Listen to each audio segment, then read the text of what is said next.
Note de Valleus, Acta Pilati au rapport de Pilate à César Tiberius sur l'arrestation, les procès et la crucifixion de Jésus.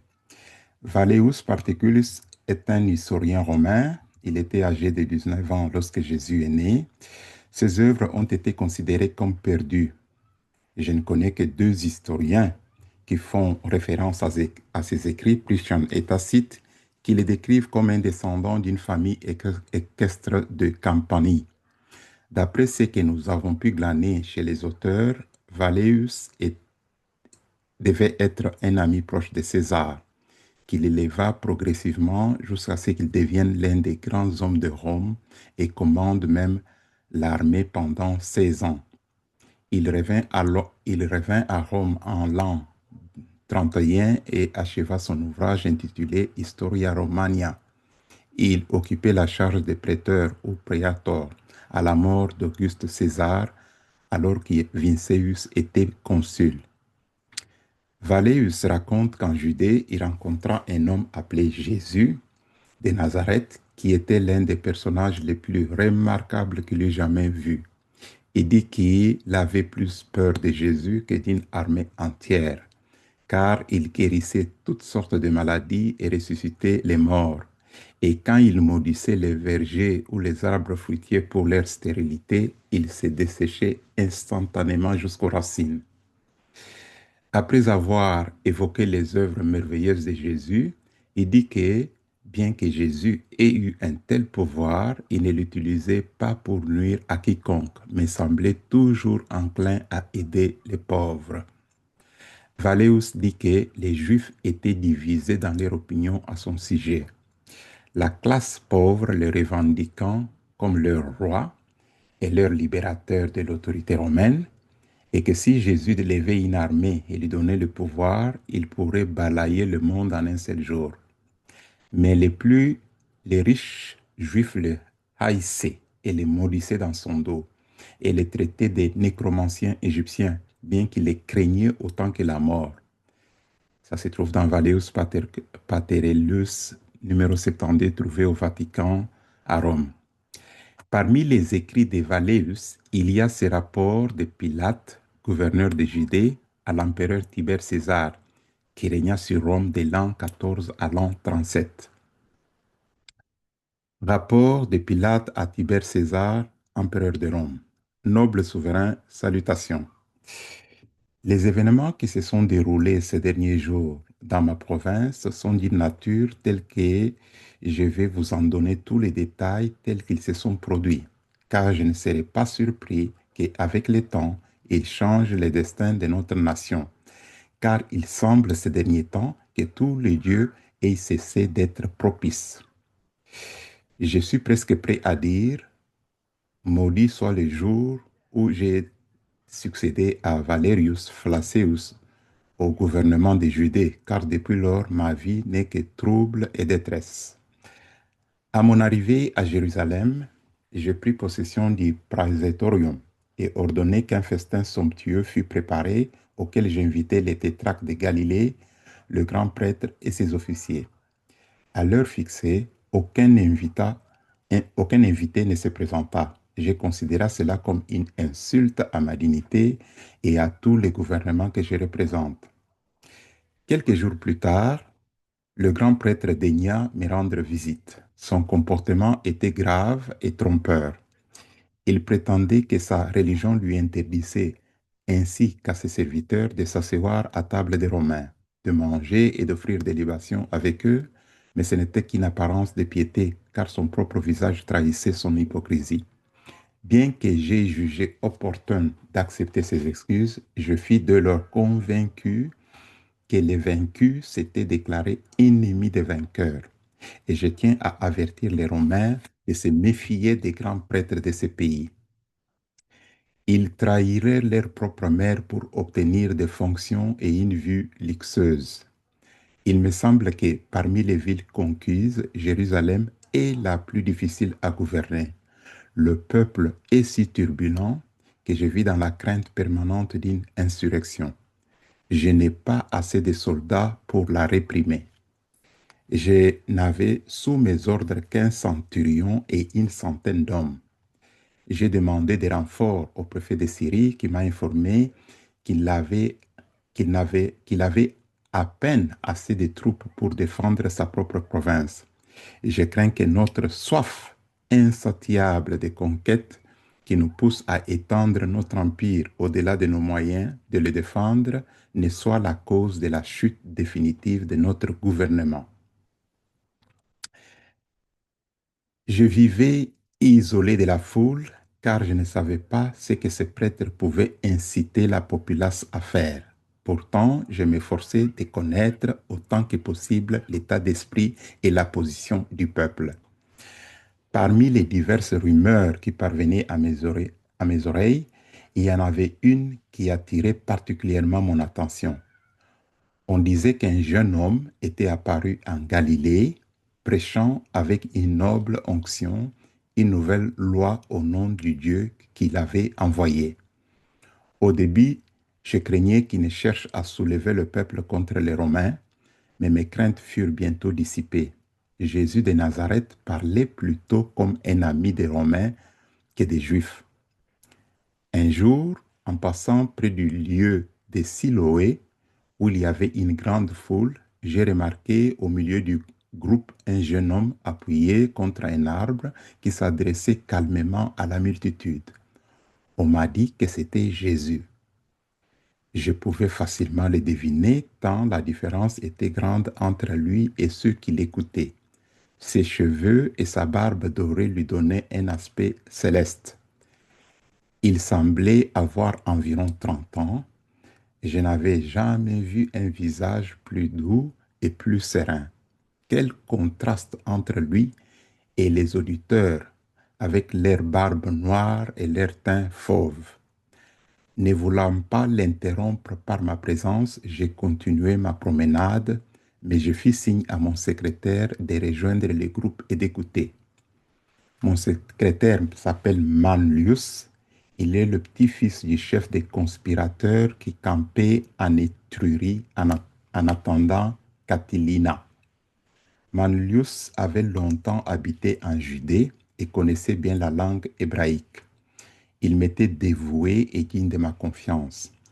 En entrant dans le prétoire, j'ai trouvé Manlius qui me rapporta les paroles que Jésus avait prononcées à Siloé. Je n'ai jamais rien lu dans les ouvrages des philosophes qui puissent se comparer aux maximes de Jésus. L'un des Juifs rebelles, si nombreux à Jérusalem, ayant demandé à Jésus s'il était licite de payer les tributs à César, il répondit, rendez à César ce qui est à César et à Dieu ce qui est à Dieu. C'est en raison de la sagesse de ces paroles que j'ai accordé tant de liberté aux Nazaréens, car j'avais le pouvoir de le faire arrêter et exiler au pont, mais cela aurait été contraire à la justice qui a toujours caractérisé le gouvernement romain dans toutes ses relations avec les hommes. Cet homme n'était ni séditieux ni rebelle. Je lui ai accordé ma protection dont il n'était peut-être pas conscient. Il était libre d'agir, de parler, de se réunir et de s'adresser au peuple et de choisir ses disciples sans être entravé par aucun mandat prétorien. Si jamais il arrivait que les dieux en préservent, si jamais il arrivait, dis-je, que la religion de nos ancêtres fût supplantée par la religion de Jésus, c'est à cette noble tolérance que Rome devrait sa mort prématurée, tandis que moi, misérable, j'aurais été l'instrument de ce que les Juifs appellent la providence et que nous appelons le destin. Cette liberté illimitée accordée à Jésus provoquait les Juifs, non pas les pauvres, mais les riches et les puissants. Il est vrai que Jésus était sévère envers ces derniers, et c'était là, à mon avis, une raison politique pour ne pas restreindre la liberté du Nazaréen. Aux scribes et aux pharisiens, il disait, vous êtes une race de vipères, vous ressemblez à des sépulcres branchés, vous paraissez bons aux yeux des hommes, mais vous avez la mort en vous. D'autres fois, il se moquait de l'aumône des riches et des orgueilleux, leur disant que le bol du pauvre était plus précieuse aux yeux de Dieu. Des plaintes étaient quotidiennement portées au prétoire contre l'insolence de Jésus. On m'informa même qu'un malheur allait lui arriver, que ce ne serait pas la première fois que Jérusalem lapiderait ceux qui se disaient prophètes, qu'on ferait appel à César. Cependant, ma conduite fut approuvée par le Sénat et on me promit des renforts après la fin de la guerre avec les Parthes. Trop faible pour réprimer une insurrection, j'ai résolu d'adopter une mesure qui promettait de rétablir la tranquillité de la ville sans soumettre le prétoire à une concession humiliante. J'écrivis à Jésus pour lui demander un entretien au prétoire. Et il vint. Vous savez que dans mes veines coule le sang espagnol, mêlé au sang romain, aussi incapable de peur que de faibles émotions. Lorsque les Nazaréens fit son apparition, je marchais dans ma basilique et mes pieds semblaient cloués au sol par une main de fer et je tremblais de tous mes membres comme un coupable, bien que les Nazaréens fût aussi calme que l'innocence même. Quand il s'approcha de moi, il s'arrêta et d'un signe, il sembla me dire, je suis là, sans prononcer un mot. Pendant un certain temps, j'ai contemplé avec admiration et crainte cet homme extraordinaire, un type d'homme inconnu de nos nombreux peintres qui ont donné forme et figure à tous les dieux et à tous les héros. Il n'y avait rien en lui qui fût repoussant dans son caractère. Pourtant, je me sentais trop impressionné et tremblant pour m'approcher de lui. Jésus, lui dis-je enfin, et ma langue s'est défaillie. Jésus de Nazareth. Depuis 3 ans, je t'ai accordé une grande liberté de parole et je ne les regrette pas. Tes paroles sont celles d'un sage. Je ne sais pas si tu y as lu Socrate ou Platon, mais je sais qu'il y a dans tes discours une simplicité majestueuse qui t'élève bien au-dessus de ces philosophes. L'empereur en est informé et moi, son humble représentant dans ce pays, je suis heureux de t'avoir accordé cette liberté dont tu es si digne. Cependant, je ne dois pas te cacher que tes discours t'ont attiré des ennemis puissants et invétérés. Cela n'a rien, cela n'a rien d'étonnant. Socrate avait des ennemis et il a été victime de leur haine. Les vôtres sont doublement irrités contre vous parce que vos discours sont si sévères à l'égard de leur conduite et contre moi parce que je vous ai accordé cette liberté. Ils m'accusent même d'être indirectement de mèche avec vous dans le but de priver les Hébreux du peu de pouvoir civil que Rome leur a laissé. Je te demande, je ne dis pas que je t'ordonne, d'être plus circonspect et modéré dans tes discours à l'avenir, et plus attentif à eux, de peur que tu n'excites l'orgueil de tes ennemis, qui ne soulèvent contre toi la populace stupide et ne m'obligent à employer les instruments de la loi. Les Nazaréens répondit calmement, Prince de la terre, tes paroles ne proviennent pas d'une vraie sagesse. Dire au torrent de s'arrêter au milieu du défilé de la montagne, il déracinera les arbres de la vallée. Le torrent te répondra qu'il obéit aux lois de la nature et du Créateur. Dieu seul sait où coulent les eaux du torrent. En vérité, je te l'ai dit, avant que la rose de Saron ne fleurisse, le sang des justes sera versé. Ton sang ne sera pas versé, dis-je avec une profonde émotion.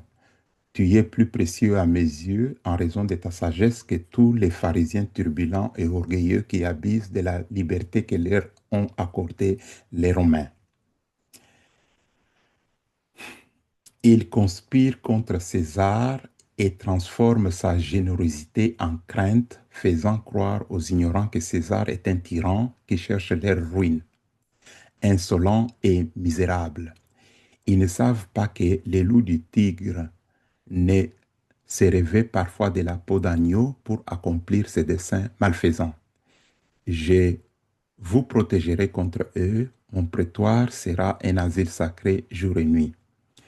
Jésus secoua la tête avec indifférence et dit avec un sourire grave et divin, quand ce jour viendra, il n'y aura pas d'asile pour le Fils de l'homme, ni sur la terre, ni sous la terre. L'asile des justes est là-bas, en montrant le ciel. Ce qui est écrit dans les livres des prophètes doit s'accomplir. Jeune homme, répondis-je doucement, tu m'obliges à transformer ma demande en ordre.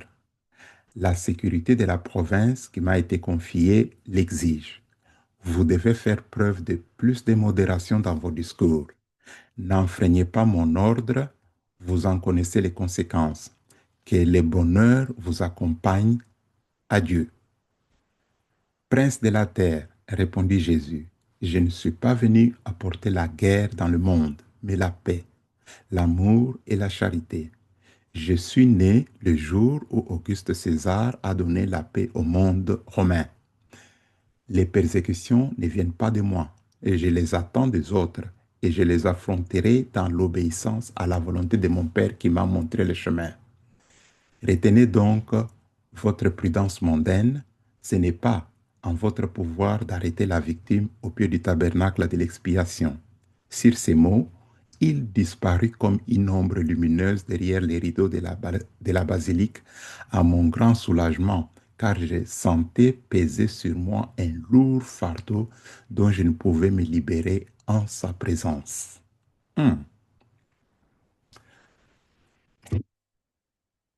Les ennemis de Jésus s'adressèrent à Hérode, qui régnait alors en Galilée, pour assouvir leur vengeance contre les Nazaréens. Si Hérode avait suivi ses propres inclinaisons, il aurait ordonné immédiatement la mort de Jésus. Mais bien que fier de sa dignité royale, il hésitait à commettre un acte qui aurait pu diminuer son influence auprès du Sénat, ou comme moi, il avait peur de Jésus. Mais il était inconcevable qu'un officier romain soit effrayé par un juif.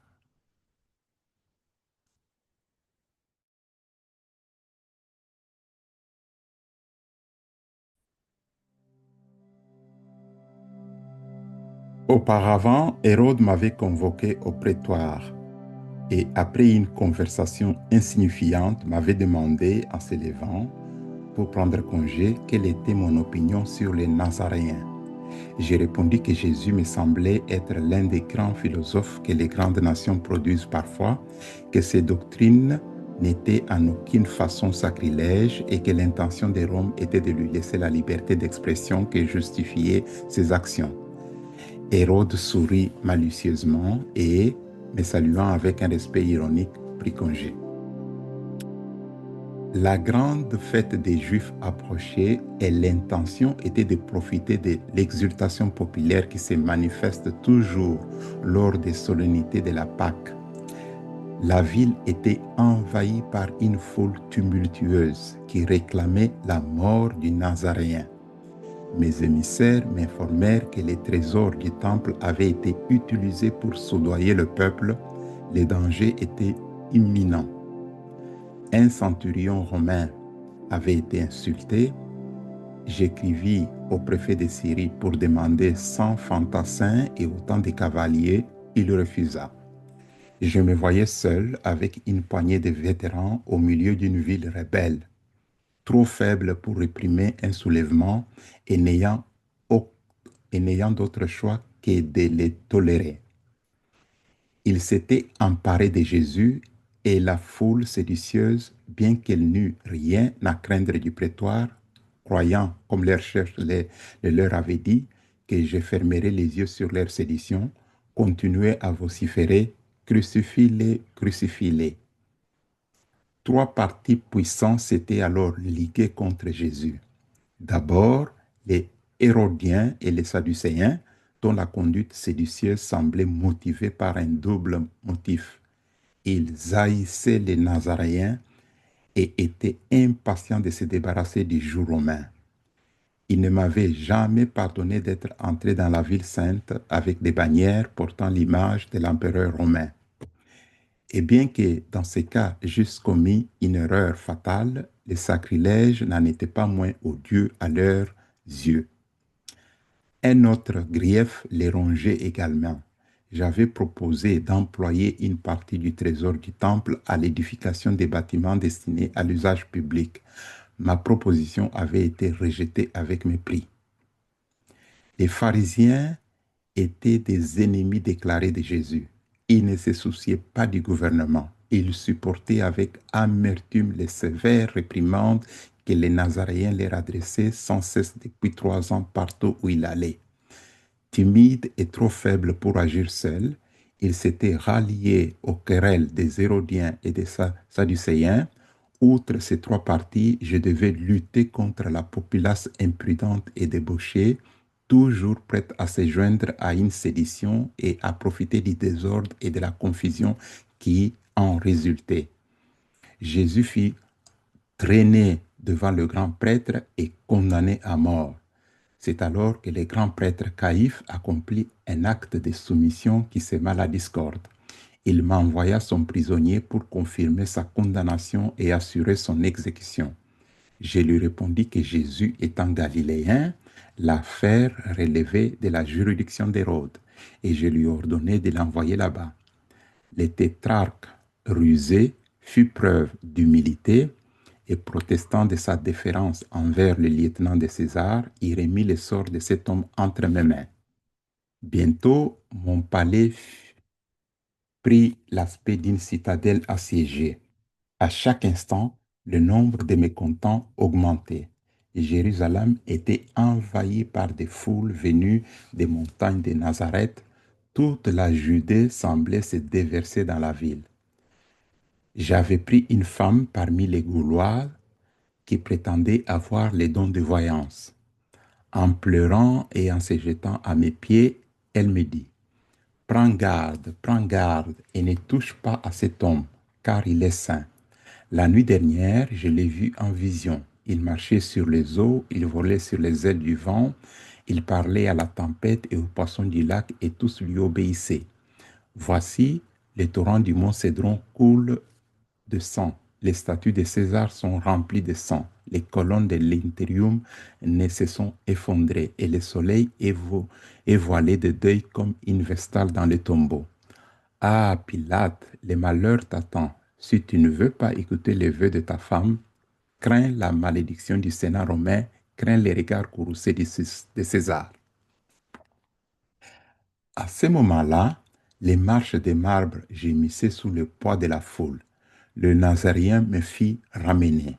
Je me rendis dans la salle d'audience, suivi de ma garde, et demandai d'un ton sévère au peuple ce qu'il voulait. La mort du Nazaréen, répondit-il. Pour quel crime? Il a blasphémé, il a prophétisé la ruine du temple, il s'est dit fils de Dieu, Messie, roi des Juifs. La justice romaine, dis-je, ne punit pas de tels délits par la mort. Crucifie-les, criait la foule impitoyable. Les clameurs de la foule enragée faisaient trembler le palais jusqu'à ses fondations. Il n'y avait qu'un seul homme qui semblait calme au milieu de cette foule immense. C'étaient les Nazaréens. Après avoir tenté en vain de le protéger de la fureur de ses persécuteurs impitoyables, j'adoptai une mesure qui me semblait alors la seule capable de lui sauver la vie. J'ai proposé, selon leur coutume, dans de telles occasions, de libérer Jésus et de le laisser partir afin qu'il fût le bouc émissaire comme il l'appelait. Mais, et dire que Jésus devait être crucifié. Je leur parlais alors de l'incohérence de leur conduite, incompatible avec leur loi, en leur montrant qu'aucun juge pénal ne pouvait condamner un criminel sans qu'il ait jeûné toute une journée. et que la sentence devait avoir le consentement du Sanhédrin et la signature du président de ce tribunal. Qu'aucun criminel ne pouvait être exécuté les jours même où sa sentence avait été prononcée et que le lendemain, les jours de son exécution, les Sanhédrins étaient tenus de revoir toute la procédure. En outre, selon leur loi, un homme était posté à la porte du tribunal avec un drapeau et un autre à peu de distance à cheval pour crier le nom du criminel et son crime, ainsi que les noms de ses témoins. Et pour savoir si quelqu'un pouvait témoigner en sa faveur, et pour savoir si quelqu'un pouvait témoigner en sa faveur. Et les prisonniers sur le chemin de l'exécution avaient le droit de se retourner 3 fois et de plaider tout nouvel élément en sa faveur. J'ai insisté sur tous ces arguments, espérant qu'il les impressionnerait et les soumettrait. Mais ils continuaient à crier, crucifie-le, crucifie-le. J'ai alors ordonné que Jésus soit flagellé, espérant que cela les satisferait. Mais cela n'a fait qu'accroître leur fureur. J'ai alors demandé un bassin et je me suis lavé les mains devant la foule bruyante, témoignant ainsi que, selon mon jugement, Jésus de Nazareth n'avait rien fait qui méritait la mort, mais en vain. C'était sa vie que ces misérables désiraient. J'ai souvent été témoin de la fureur de la foule lors de nos troubles civils, mais rien n'était comparable à ce que j'ai vu en cette occasion. On aurait pu dire que tous les fantômes des régions infernales s'étaient rassemblés à Jérusalem. La foule ne semblait pas marcher, mais être emportée et tourbillonnée comme un vortex roulant en vagues vivantes depuis les portes du prétoire jusqu'au mont Sion, avec des cris, des hurlements et des vociférations telles qu'on n'en avait jamais entendu dans les séditions de la Pannomie ou dans les tumultes du Forum. Hmm.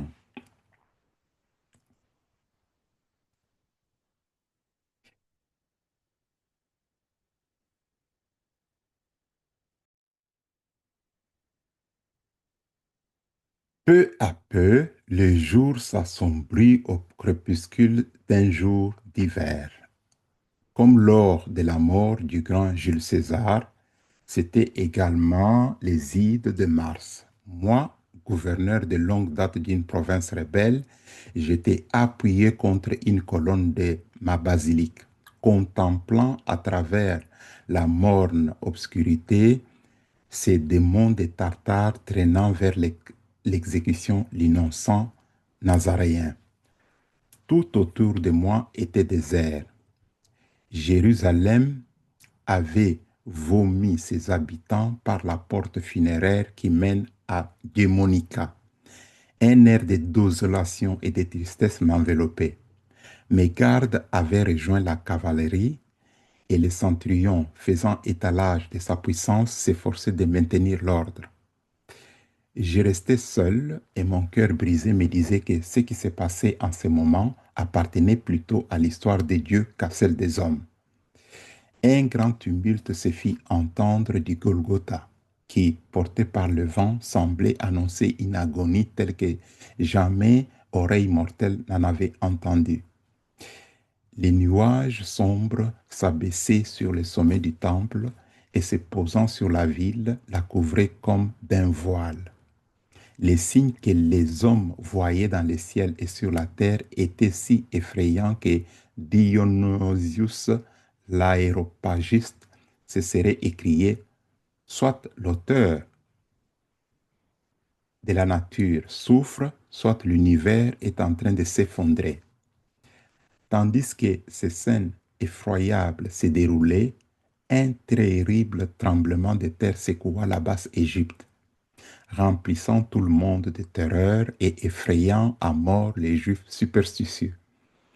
On dit que Balthasar, un Juif âgé et érudit d'Antioche, fut trouvé mort après que l'agitation eut cessé. On ne sait pas s'il est mort de froid ou de chagrin. C'était un fervent partisan du Nazaréen. Vers la première heure de la nuit, j'ai jeté mon manteau sur moi et descendu dans la ville vers les portes de Golgotha. Le sacrifice était consommé. La foule rentrait chez elle, certes encore agitée, mais sombre, taciturne et désespérée.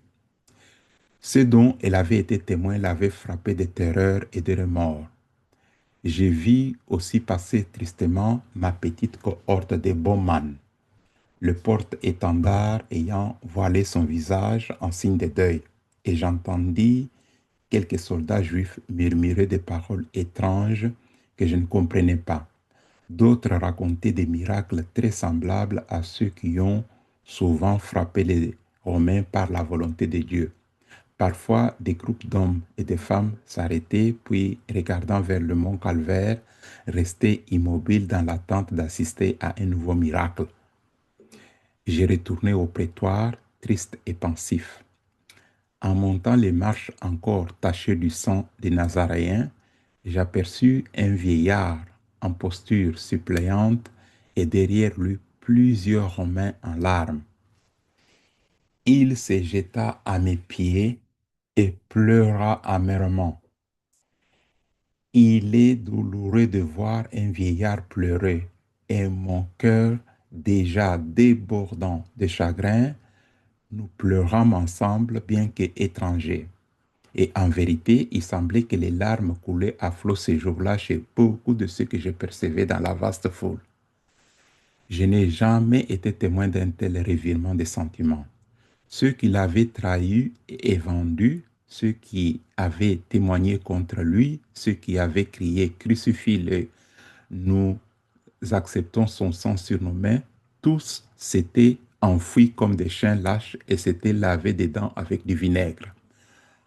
Comme on m'a dit que Jésus avait enseigné la résurrection et la séparation après la mort, si tel est le cas, je suis sûr que cela a commencé dans cette foule immense. Père, lui dis-je après avoir repris le contrôle de mes émotions, qui êtes-vous et que voulez-vous? Je suis, je suis Joseph d'Arimathie, répondit-il, et je suis venu vous supplier à genoux de me permettre d'enterrer Jésus de Nazareth. Ta prière est exaucée, lui dis-je, et en même temps, j'ordonnai à Manlius de prendre quelques soldats avec lui pour surveiller l'enterrement, de peur qu'il ne soit profané. Quelques jours après, le sépulcre fut trouvé vide. Ses disciples proclamèrent dans tout le pays que Jésus était ressuscité des morts, comme il l'avait prédit. Cela provoqua encore plus d'agitation que la crucifixion. Quant à la véracité de cette histoire, je ne peux me prononcer avec certitude, mais j'ai mené quelques investigations à ce sujet. Vous pouvez donc examiner par vous-même et voir si je suis en tort, comme le prétend Hérode. Joseph enterra Jésus dans son propre tombeau. Je ne saurais dire s'il envisageait sa résurrection ou s'il comptait lui en creuser un autre. Le lendemain de l'enterrement, l'un des prêtres s'est rendu au prétoire et dit qu'il craignait que ses disciples n'aient l'intention de voler le corps de Jésus et de le cacher, puis de faire croire qu'il était ressuscité des morts, comme il l'avait prédit, et dont ils étaient parfaitement convaincus.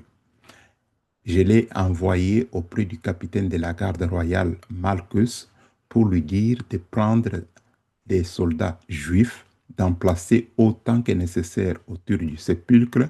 Ainsi, s'il arrivait quelque chose, ils pourraient s'en prendre à eux-mêmes et non aux Romains. Lorsque la grande agitation a éclaté au sujet du tombeau vide, j'ai ressenti une inquiétude plus profonde que jamais. J'ai fait appeler Malchus, qui m'a dit qu'il avait placé son lieutenant Ben Hicham avec 100 soldats autour du tombeau. Il m'a dit qu'Hicham et les soldats étaient très alarmés par ce qui s'était passé ce matin-là. J'ai fait appeler cet homme, Hicham, qui m'a raconté, autant que je m'en souvienne, les circonstances suivantes. Il a dit qu'au début de la 4e veille de la nuit, ils ont vu une lumière douce et belle au-dessus du sépulcre. Il a d'abord pensé que les femmes étaient venues embaumer le corps de Jésus, comme elles en avaient l'habitude, mais il ne voyait pas comment elles avaient pu passer les gardes, tandis que ces pensées lui traversaient l'esprit. Voici que tout l'endroit s'est illuminé et il semblait y avoir une foule de morts dans leurs vêtements funéraires. Tous semblaient crier et être remplis d'extase, tandis qu'autour et au-dessus d'eux résonnait la plus belle musique qu'il eût jamais entendue. Et tout l'air semblait rempli de voix louant Dieu. À ce moment-là, la terre sembla vaciller et tourner, si bien qu'il fut pris de vertige et il s'évanouit, incapable de tenir debout. Il dit que la terre semblait se dérober sous ses pieds et qu'il perdit connaissance de sorte qu'il ne savait pas ce qui s'était passé. Je lui demandai dans quel état il se trouvait lorsqu'il est revenu à lui. Il répondit qu'il était allongé sur le sol, le visage contre terre. Je lui ai demandé s'il ne s'était pas trompé au sujet de la lumière. N'était-ce pas les jours qui s'élevaient à l'est? Il a dit qu'il y avait pensé au début, mais qu'à un jet de pierre, il faisait extrêmement sombre. Puis il s'était souvenu qu'il était trop tôt pour que les jours se lèvent. Je lui ai demandé si son vertige ne venait pas du fait qu'il s'était réveillé et levé trop brusquement, car cela avait parfois cet effet. Il répondit que non, et qu'il n'avait pas dormi de la nuit, car il risquait la mort s'il s'endormait pendant son service. Il dit qu'il avait laissé certains soldats dormir à tour de rôle, certains dormaient encore à ce moment-là. Je lui ai demandé combien de temps la scène avait duré. Il répondit qu'il ne savait pas, mais qu'il pensait que cela avait duré près d'une heure. Il dit que la lumière du jour avait masqué la scène. Je lui ai demandé s'il était retourné au sépulcre après avoir repris ses esprits. Il a répondu que non, parce qu'il avait peur que dès que la relève était arrivée, ils étaient tous retournés à leur quartier. Je lui ai demandé s'il avait été interrogé par les prêtres. Il a répondu que oui. Il voulait qu'ils disent qu'il y avait eu un tremblement de terre et qu'il dormait, et ils lui ont offert de l'argent pour qu'il dise que les disciples étaient venus voler Jésus. Mais il n'avait vu aucun disciple. Il ne savait pas que les corps avaient disparu avant qu'on les lui dise. Je lui ai demandé quelle était l'opinion personnelle des prêtres avec lesquels il avait conversé. Il a répondu que certains d'entre eux pensaient que Jésus n'était pas un homme, qu'il n'était pas un être humain, qu'il n'était pas le fils de Marie, qu'il n'était pas celui qui était censé être né de la Vierge à Bethléem, que le même personnage avait déjà vécu sur terre avec Abraham et Lot, et à plusieurs reprises et en plusieurs endroits. Il me semble que si la théorie juive est vraie, ces conclusions sont correctes, car elles sont en accord avec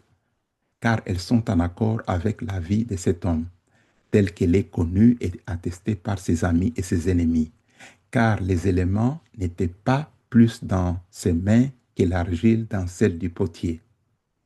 Il pouvait changer l'eau en vin, la mort en la vie, la maladie en santé.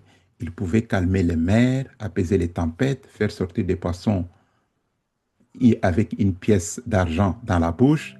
Or, je dis que s'il pouvait faire toutes ces choses et qu'il a faites, et bien d'autres encore, comme en témoignent tous les Juifs, et que c'est en faisant ces choses qu'il s'est attiré cette inimitié, il n'a pas été accusé de crime, ni d'avoir violé aucune loi, ni d'avoir fait du tort à quiconque, et tous ces faits sont connus des milliers de personnes, tant par ses ennemis que par ses amis. Je suis presque prêt à dire, comme Manuels à la croix, en vérité, c'était le Fils de Dieu. Maintenant, noble souverain, voici ce que je peux dire sur cette affaire. Je me suis efforcé de rendre mon récit très complet afin que vous puissiez juger de ma conduite dans son ensemble, car j'ai entendu dire que Antipater a tenu des propos très durs à mon égard dans cette affaire, avec la promesse de ma fidélité et de mes meilleurs vœux à mon noble souverain. Je suis votre très obéissant serviteur, Ponce Pilate. Fin du récit.